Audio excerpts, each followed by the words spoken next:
дэлхийн их газрын 11%-ийг гандуу газар нутаг эзэлдэг. Монголын хувьд ийм газар бол говийн бүс. Харин энэхүү гандуу газар нь маш олон хэлбэрийн биологийн олон янз байдлыг тэтгэж байдаг хувьдастай. Зарим нь дэлхийд ховордож, бүр устдах аюулд өртсөн төрөл зүйлүүд энд амьдардаг юм а. Эрдэмтдийн тодорхойлсноор гандуу нутаг нь маш бага хур тундас ундаг газрыг хэлдэг. Уур амьсгалын ийм хуурай нөхцөл нь шим тэжээлтэй урмал ургах, ач холбогдол өндөр, ашигт малтмал бүрэлдэн бий болох нөхцөл бүрдүүлдэм байна. Биологийн олон янз байдал төрөл зүйлээр нэм баялаг говь нутагт яг ямар өөрчлөлтүүд гарч байна вэ? Ялангуяа уур амьсгалын өөрчлөлттэй холбоотойгоор ямар асуудлууд үүсэж байгааг ногоон нэвтрүүлгээр хамтдаа харъя.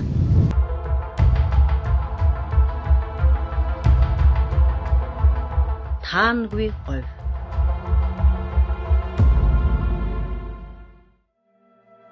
Хээр говийн бүсэд ургадаг сонгины төрлийн олон наст ургамал бол таан. 4-р сарын сүүлч 5-р сарын эхний хагаст соёолж 7-8 дугаар сард толгойлон цагаан ягаан өнгөөр цэцгэлдэг ургамал. Цэцгэлсэн тааны 20 гаруй хувь нь уурыг тос байдаг учраас мал таргалуулахад онцгой сайн төдийгүй монголчууд эрт үеэс хүнсэндээ хэрэглэсээр ирсэн. Харамсалтай нь амин димээр нэм баялаг таан цөлжилт хуурашилттай холбоотойгоор унган нутагтаа цэцгэлгүй өнжих зун сүүлийн жилүүдэд ажиглагдах болжээ. Таангүй говь гэж нэвтрүүлгээ нэрлсэн учир энэ. Таан хүмүүс ургахгүй байна гэдгийг би бас нэг хэлье гэж бодож байна. Энэ бороо маань бол одоо сайхан зүсрээд ингээд чигд ингээд нүргэлээд нүгэлтэд орчихгүй байна. Үүлний хайсаар орж байгаа юм. Тэгэхээр тодорхой тэр үүлний хайсаар орсон газарт нь яг хуу таан хөмөл нь гарч байна. Огт одоо тэр үүлний цоорхойд үлдэж байгаа газарт бол бас тэр таан хөмөл гэдэг ургамал бас гарч өгөхгүй юм байгаа гэж ингэж бодож байна. Нөгөө талаасаа бас тухайн жилд гарсан ургамлын нөгөө үр одоо цацагдаж үлдэх ёстой л доо. Энэ нь одоо гараагүйгасаа болоод дараа жилдээ ургахгүй үр үлдээгүй учраас ингээд бас цоохорлж байна уу гэж ингэж боддیں۔ Энэ говьч одоо таан дүүр ургадаг газар гэж яригддаг. Тэр таан ургахгүй байна гэдэг чинь одоо таан хөмөл гэдэг чинь малын гол хүч тэжээл баймаар тэр нь байхгүй болохоор одоо тэгэл бас л нөгөө байгалийн маань өөрчлөлтийн нэг загвар болж эхэлж байгаа нь тэр юм байна л да. Таан ургахгүй. Одоо энэ нөгөө яг энэ харагдаж байгаа газрууд хялганы ус их ургасан байна. Шарилж голдуу их ургасан энэ борлоо харагдаад байгаа. Тэгэхээр тэр бас л нэг өөрчлөлтийн нөгөө цөлжилтийн маань нэг нь хэлбэр мөнөөс өгөн болж байгаа хэл та. Тэгэхээр одоо таны бодлоор ер нь одоо энэ уур амьсгалын өөрчлөлт илт ингээ явагдаад эхэллээ. Хүмүүс бид нар ер нь яах ёстой юм бэ? За бид хамгийн нэгдүгээр анхаарах юм бол энэ цөлжилтийн эсрэг юу хийх ёстой вэ гэвэл энэ ногоо мод гэх юм их тарих хэрэгтэй байгаа. Ерөөсөө мод бол цөлжилтийн эсрэг нөгөө элсний нөөдлийн элдвийн юмны эсрэг тэр ногоо мод л агуурна шүү дээ. Тэгээ усчуулах. Уур амьсгалын өөрчлөлтөд эмзэг ургамлын зүйлийн жагсаалт жил тутамд нэмэгцээр л байна. Монгол орнд ихэд хүний нөлөөтэйгээр ховорцсон устж байгаа зүйлд 20 гаруй ашигт ургамал бүртгэгдэжээ. Хамгийн гол нь амьтан ургамал хорхоо шавж гээд биологийн олон янз байдлын экосистемд гүйцэтгэдэг үүрэг ач холбогдлын гинжин хэлхийг салган ойлгох аргагүй. Хэрвээ экосистемийн тэнцвэрт байдлын тогтоц алдагдвал хүний амьдралд соёл иргэншилт эргээд томоохон сөрөг үр дагавар учруулдгийг батлах хангалттай баримт хангалттай жишээ бий. Таан гэдэг чинь одоо манай энэ одоо гол чанарлаг ургамал шүү дээ. Говьор ганц цангаа юугаас ялгарч байгаа тэр. Тэгэхээр энэ жил гарсан бороо хортой холбоотой байх гэж байна. Ерөнхийдөө бол манай говьч ер нь бол таан хүмүүл аг юугаар л одоо алдартай газар шүү дээ. Бороо хурал багтаагаас л болж одоо тэгж явах шиг байна гэж харж штэ. Энэ жил шивээ их гарсан. Одоо шивээний хөө сайтай байгаа. Энэ бол идэж болдож байгаа. Уур амьсгалын өөрчлөлтийн улмаас дэлхийд нүүрлэх байгалийн гамшиг халдварт өвчлөл нэмэгдэнэ гэдгийг эрдэмтэд хэдэн 10 жилийн өмнөөс таамаглаж байсан. Харин одоо бидний ирээдүй бидний нүдний өмнө ил харагдаж таамгууд биелсээр. Дулаарлын хурд энэ ирчээрээ үргэлжилбэл Цөлжилт бүх дэлхийг нүмерх аюул төлөвлөснөөс даруй хагас 100 жилээр наашлах түгшүүр бий. Тэгвэл лав өнөөдрийн байдлаар Монгол оронд тэр дундаа Монголын говьд уур амьсгалын өөрчлөлтийн нэг баталгаа нь ашигт ургамлын тооц өөрч зарим газраар бүр ургахгүй хог ургамал түлхүү ургах болсон үзэгдэл юм. Тэр одоо намайг багахан байх үед бол ерөөсөн ахал янгэр алалн байдаг байсан. Одоо бол янгэр л арай илүү байдаг, аргал цөөрсөн. Тэгэхдээ ирсэн байж үт юм аа үзэгдэж байдаг. Янз бүрийн ургамлууд бол байна. Энэ уулуудаар бол олон янзын үндэснүүд ургамал та. Яг ууланда. Одоо бас сүүлийн үед бол энэ хуруура хурцсантай холбогдоод бас үндэс жаахан цөөрөд байх талтай болцсон юм шиг л байдгийг. Яг энэ хөндий хоолойнуудын үндэс гарч байгаа нь бол их цөөрсөн харагдаад байдгийг. Ууланда арай нэг дээр бас байх шиг байд юм аа.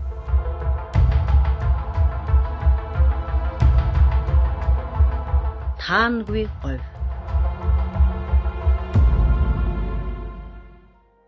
Монгол орны ой дэлхийн усны 3 том айс савын хагалбарыг даган ургадгаараа онцлог.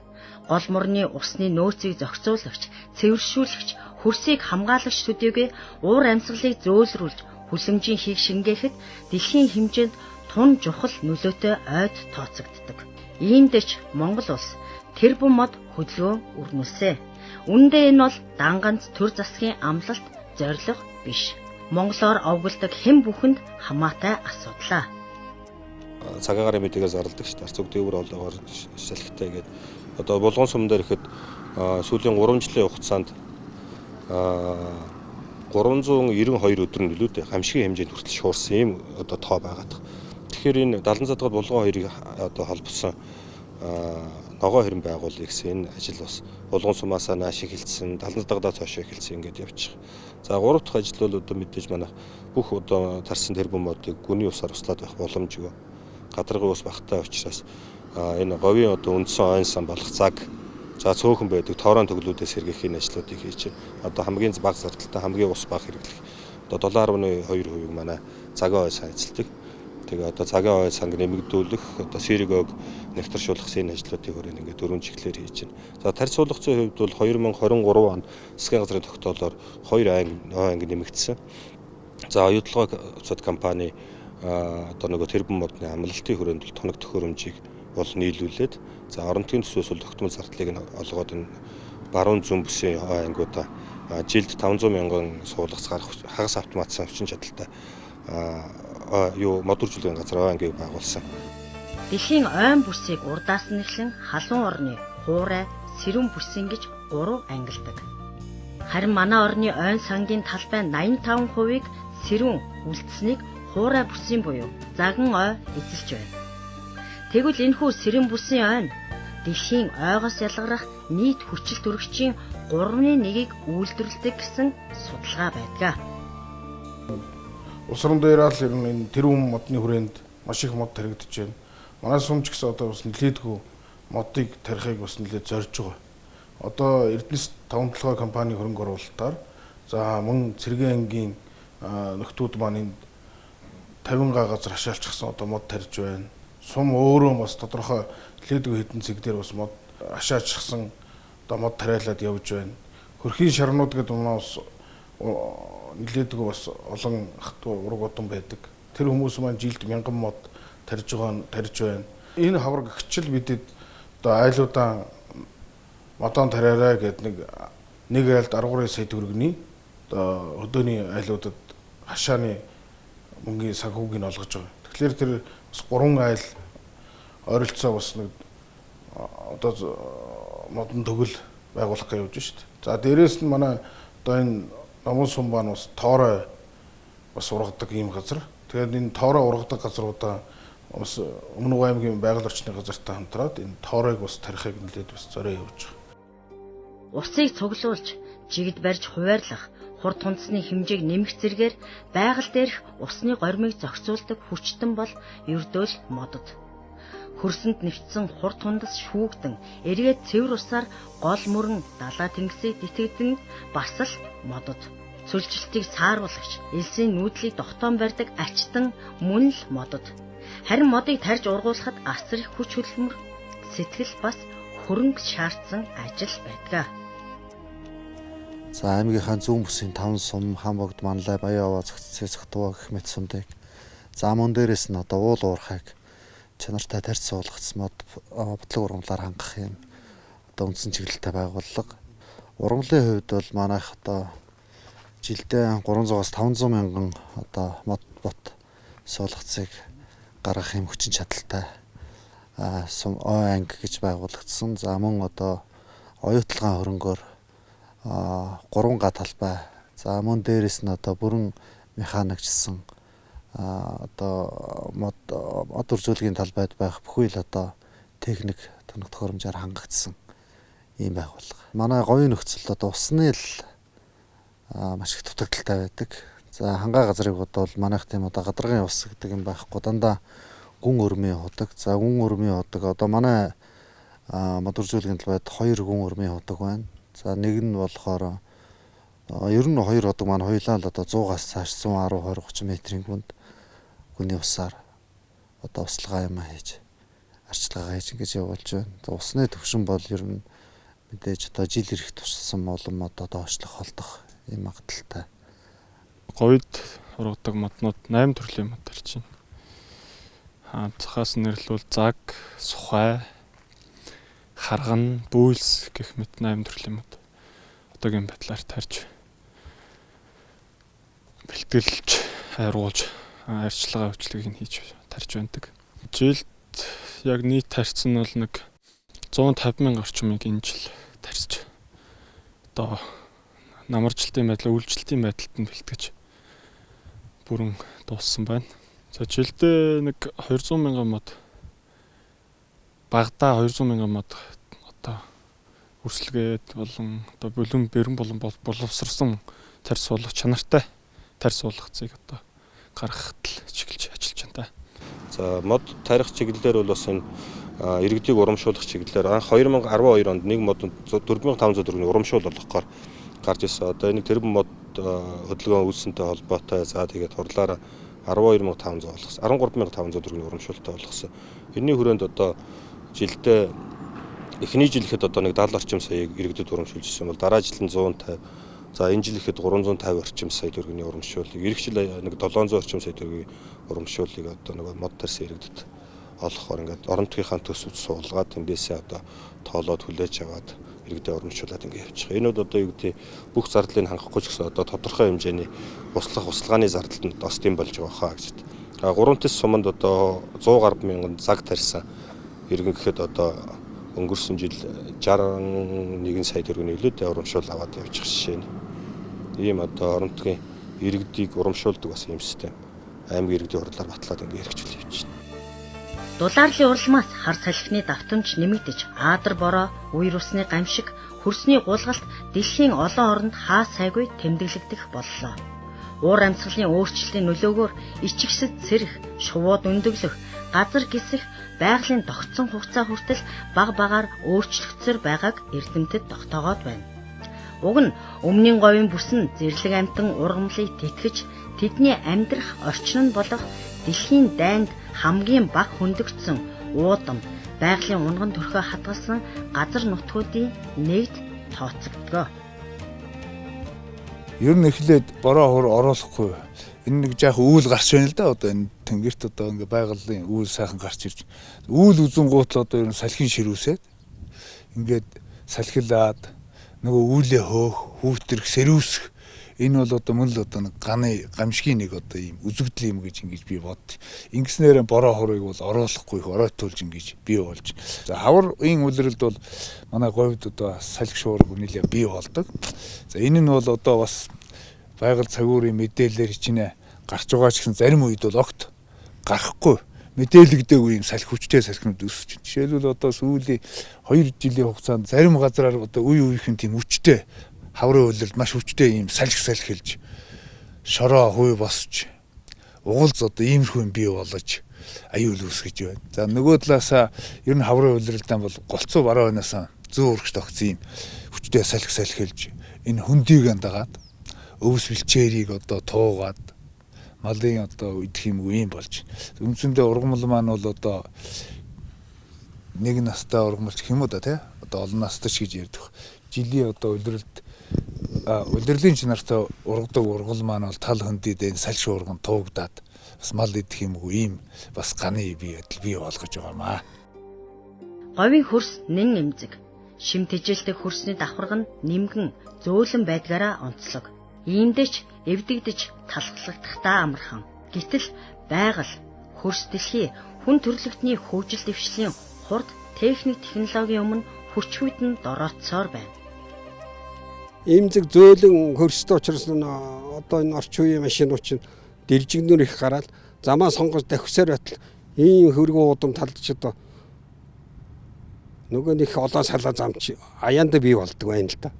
Тэгэхээр хаан дэржигнүүгөө сайхан зам ба түгээр давхсаар дараа нөгөөх нь дэржигнүүрхөө нөгөө тийшээс хилж зогцоор бол энэ тал дүүрэн зам болчихно. Ер нь зарим газар тийм байна шүү. Сая одоо бидний шин хонгор ис ноён сум сэврэмээрээ явж хат бол тэр тал дээгүүр зарим газар бол тиймэрхүү зам бол зөндөө байна. Говийн имзэг үрч нэг машин явуулдаг. Тоос төрөм бүжигэн жигж байгаа шүү дээ. Тэгэл тэрүүгээр нэг жаал дэржигнэр суултаар энэ бас техник юу тэр айл болгон ч одоо машин зэрэгтэй болсон. Тэр мөрнөөс их шилтгаалдаг. Тэгээд одоо энэ сайхан нутгаар ч одоо Монгол уурхайг л жааха юу цөөгөл байвал хязгаартай. Нэг ашиг өгөхгүй жижиг мижиг уурхай болдгоо тийм юм.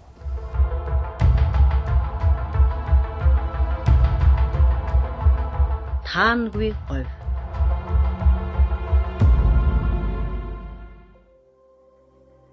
Говийн аймагуудын хувьд усны асуудлыг онцгой анхаарах учиртай сэдвийн нэг. Гадаргын усаар тун ядмаг говийн бүсийн ганц чандам нэрд нь амь тариа гүний ус. Гүний усны нөхөн сэргэх хугацаа нь хэдэн 10, хэдэн 100 жилээр хэмжигддэг байгалийн нэн ховор баялаг. Газрын доорх усны нөөцийг хайр найргүй цөлгөндөг гол салбар бол яа харахгүй уул уурхай. Тэр тусмаа оюу толгой зэрэг том уурхай төвлөрсөн Өмнө Говь аймгийн хувьд зарим цумдад усны түвшин илтэд доошлон багассаар байна. 22 сумын нутагт бол манай газрын доорх үйл ажиллагааны одоо хяналт мониторинг улсын цооног буюу 40 цооногийг манай байгууллага хариуцж ажиллаж байна. За 40 цооногийн мэдээллийг авахд бол харьцангуй дээд тал нь бол нэг 10 орчим метрээр газрын доорх усны түвшин буурсан байна. За эдгээр 10 орчим нь бол хаана вэ гэх юм бол одоо уул уурхай үйл ажиллагаа идэвхтэй явагдаж байгаа жишээ нь 3 төс суманд нарийн сухатын орчимд гэдэг юм уу тий. Тэгэж бол дээдл нь 10 орчим метрээр унсан байна. За үйл ажиллагаа явагдахгүй байгаа Баян онгор Говь алтай урд сумын Говийн сумд болон Баянтлай орчим Өмнө Говийн одоо үйл ажиллагаа явагдахгүй сумдуудаар бол харьцангуй гайгүй 1-2 метрээр. За эдгээр нь бол одоо хурд тундас болон одоо байгалийн өөрийнх нь янз бүрийн л нөлөө байна. 3 төс суманд үйл ажиллагаа явуулж байгаа нэг 2-3 уурхай л одоо буцаад SJS өсгцоос өдөргээд одоо угаах үйлдвэрүүд л буцаас эргүүлээ ашиглаж байна. Бусдаар ариун цэврийн байгууламжаас гарсан ус бол нэг эргэж ашиглагдахгүй байна. Ер нь бол цэвэршүүлээд байгальд нь буцааж гаргаж байгаа. Усны түвшин доошлцсон. Хур мороо багтай бол манай усгүй болно шүү дээ. Гар худаг бол усгүй болно шүү дээ. Тийм учраас хамгийн гол нь гүний худаг одоо цооног л байж ч манай услахгүй л одоо энэ чинь гар худаг бол одоо усны түвшин бол маш доошлцсон шүү дээ. За нэг зарим жил нэг үер устай ихэхэн байгуул гар худаг нэг гайг устай байна. Бусдаар бол тэгээд ер нь гар худаг бас уухад бас хэцүү болчихсон шүү дээ одоо малууд бол. Айлууд нь их ойрхоо үлж өтөө. Тэгээд дордороо удагтай. Одоо гар худаг байна, гүний худаг байна. Янз янз. Тэгэл одоо сумар нутгаас за аймгийн хөрөнгө юугаар ингээд гаргаж байгаа гүний худгуудыг одоо хэрэгцээтэй газар нь бол одоо гүний худгуудыг гаргаж байгаа. Одоо хамгийн гол нь манай энд чинь одоо малын голыг татвар гэж авдаг байхгүй юу? Тэгээ сумар нутгатаа захиран засуулах эрх нь байдаг. Энүүгээр одоо малаа эргүүлж үлж байна, угааж байна, тарилга явагдаж байна. Гүний худаг усаа гаргаж байгаа. Суманда захиран засуулах эрхэнд тэ учраас одоо тэр бас олж ууштай юм тэр. Уул уурхайн хэт ашиглалтаас үүдэлтэй гүний усны горим алдагдаж эхэлсэн зүгээр сонсоод өнгөрөх асуудал уг нь биш юм. Тэр тусмаа хур бороо улам бүр багасж хатаж хуурайшиж байгаа энэ үед. Үүндээ усны хэрэглээний өсөлтийн хурдыг байгалийн нөхөн сэргэх чадвар дийлэхгүй сөхөрч байна. Үйлдвэрлэл, газар тариалан, мал аж ахуй, хотчлт хөгжихийн хэрээр цэвэр усны хомсдол тооцсноос хэд дахин илүү газар авсаар байна. Тэр хөрсний ус одоо энэ бороо цасны усаа хадгалах юм нөөцлөх юм бол одоо тэр цөөрөм нөгөө хөв цөөрөм гэж орчин үед яриад байгаа шүү дээ. Тийм цөөрөм байгуулах хэрэгтэй юм л да. Бороо цасны усыг хоримтлуулдаг тийм суг шуудууд энэ өндөрс борооны ус ч одоо доошо бууж байгаа шүү дээ. Буудаг газруудыг хамдаад тэр хөв цөөрөмөө байгуулад тэрийгээ сайхан додомдоод тэрний ууршилт тэрнийхээ усаар ашиглаад энэ газар дэлхийш бас шал өөр болно шүү дээ. За Өмнөговь аймгийн усны тоо хүртэглийг бол 2024 онд манай сав газар ерөнхийдөө ахлаад зохион байгуулсан. За тэрний мэдээгээр бол одоо өмнөх жилийнхтэй харьцуулахад бол булаг шанд 10 орчим булаг шанд буцад сэргсэн байна гэсэн ийм мэдээлэлтэй байгаа. За 333 сум нэг нуур гэдэг төслийн хүрээнд бол Өмнөговь аймаг хөв цөөрөн байгуулах ажлыг их хэмжээгээр хийж байгаа. За яг манай хариуцсан 7 сум буюу баруун бүсэд бол энэ жил 4 орчим хөв цөөрөн байгуулагдахаар ажил эхлээд эхнээсээ 2 хөв цөөрөмөнд нэг нь ашиглалтанд авсан, нэг нь одоо комисс ажиллах, нэг нь арай болоогүй гэд хөв цөөрөмийн ажил бол хийгдээ явж байгаа. Монгол орны усны нөөцийн 90% нь байгалийн эргэлтийн нөлөөгөөр түргэн нөхөгдөн сэргэдэг гадаргын ус эзэлдэг. Харин нийт нөөцийн ердөө 2% нь газрын доорх ус. Энэ нөөцөөс төвсөөрөн газрын усны хэрэглээний 80-аас 90%-ийг хангаж байна. Говийн бүсэд ч ялгаагүй мал аж ахуй уул уурхай гэд бараг 100% газрын доорх усаар залгуулж байна. Гадаргын усны хувьд бол одоо буурс үзүүлэлтүүд байгаа.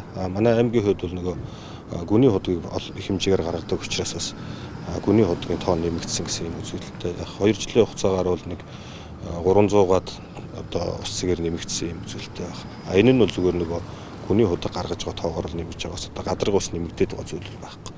Жижиг цөөхөн одоо энэ байдаг булаг шамдууд бол одоо ундраг багасах за мөн гархаан болох гэдэг юм үзүүлэлтүүд бол бас тогтмол ажиглагдтал явж байгаа. 20 онд одоо говь дээр нэмэх ус гэдэг хөтөлбөрийн дагуу өнгөрсөн 4 жилд манайх орон нутгийн төсвөр 8 за хувийн аж ахуйн нэгжүүдээр 7 хөв цөөрмийг одоо байгуулад за үүнийг одоо бид нар энэ жил бол одоо энэ Баянлаа суманд болсон нэг өдөр одоо Адар борооны улмаас нэг хөв цөөрм одоо сэтэрсэн юм ажил гарч байгаа. Тэгээд хөв цөөрм байгуулаад сэтэрнэ гэдэг одоо давна гэдэг тохиолдол анхны тохиолдол. Тэгэхээр бид нар одоо нөгөө хөв цөөрмөө хэрхэн сайн зуруулах гэдэг юм ингээд туршлагууд гараад ирчих. Бид нар зөвхөн одоо эхэндээ байгуулаад орхидог тэрийг одоо холбоос нутаг одоо зэрлэг амтанд зориулсан тухайн орчны нэг маск зориулсан байдаг гэсэн бол энэ жилээс эхлээд одоо энийг яаж одоо нөгөө тэжээлийн ургамал тарих юм агропаркта яаж хослуулах юм энэ одоо байгуулсан тогтоосон усаа яаж одоо нөгөө мод тарихтаа ашиглах юм гэдэг зургийг давхар хийлгээд ингээ хөрөнгө оруулалтын шийдэл ингээ явчихна. Жил болгон бол ер нь айлуудаа бол цооног баг багт одоо өнгөрсөн онд энэ онд гээл яхад нэг багт 3 цооног гэдэг 5 багийн 15 цооног сумын орон нутгийн хөгжлийн сангийн хөрөнгөөр шийдэж байгаа. Эсвэл цооногийг л гаргаад өгч байгаа одоо гүний усны. Өмнөговь аймгаас бол одоо энэ жил жишээ нь 2 худаг гаргаж өгсөн бас гүн өрмийн. Ингээ үндсэндээ энэ онд бол одоо 17, түрүү онд 15 гэдэг ингээ бодохоор 30 гараа ингээд 2 жилийн хугацаанд 30-аад цооног гарч байна л да. Яг гоо энэ нэг бодлын сайн талтай боловч бас дагаад энэ айл болгон бас бүгдээрээ гүн өрмийн худагтай болохыг хүсэж байна. За дундаа удаг байсан бол одоо хувь хувьдаа гаргуулахыг хүсдэг болсон. Энэ нь бол яг бас нэг талаараа ус хэлбэгшиж байгаа боловч гэсэн нөгөө отрын бэлчээр нутаг за бод малын бэлчээр гээд энэ юунууд нусж байгаараа хүмүүс өтж байна л гэж хараж байгаа. Дэлхийн сайтнууд тун удахгүй нэг тэр бумд хүрэх тооцоолол бий.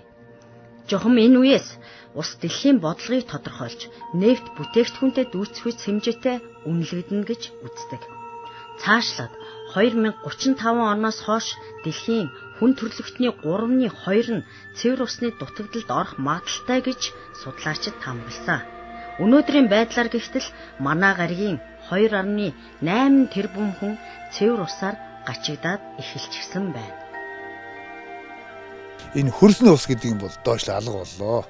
Ер нь бол байхгүй бас. Одоо хаач газар ингээ гүн өрмийн удгийн ус явуулахад 70-80 м өрөмчөд хад бараг усгүй. ийм байдал. Хуучин бол одоо бид нар отрын бүсэд бэлчээрт ус гаргаад байсан бол одоо айлуудын өвлжөө хаваржаанд одоо усгүй болж. Тэгэхээр ер нь цаашид энэ усжуулалтын бодлого бол байх ёстой. За булаг шиндны хувьд бол яг булаг шинд байна. Тэгвэл булаг шинд чинь бол бас бороо хураанд дагаад татран бороогүй одоо жилд бол булаг шинд татрах, ширгэх ийм байдлууд юу болж байна. Эргээд бороо нь орохгүй бол тэгээ чихтэн ширгээ алга болох ийм байдлууд бол бий болж байна. Яг хөө тодорхой одоо намын сумын нутагт бол урд тал руугаа илүү булаг задгайтай. За энэ булаг задгаанууд бол бас их түрүү үеийн хэмжээнд бол биш. Гэхдээ одоогийн үед бол яг боломжтой одоо ийм задгаа өстэй ингээл байж байна. 21-р зуунд экосистемийн ядуурал улам бүр нэмэгдэж, ганц сүлжилт бүх дэлхийг нөмөрнө гэсэн эрдэмтдийн анхааруулга хоосон таамаг биш нь нотлогдсоор байна. Байгалийн гамшиг, цэвэр усны хомсдол, цөлтсөн, ширгсэн, шатсан, бохирдсон, устсан талаарх хар мэдээний архив асар богино хугацаанд зузаарсаар байна. Шинжлэх ухааны үндслэл тооцоо судалгаагүйгээр гүний худаг гарах нь эцэстээ цэгэн цөлжилт үүсгэдэг гэдгийг судлаачид анхааруулж байна. За тэгвэл цаашид говийнхан гадрын усаа хэмнэх, ашиглах, бороо засны усаа нөөцлөх, за гүний усанда хайр гантай хандахад одооноос онцгой анхаарах цаг болсон байна.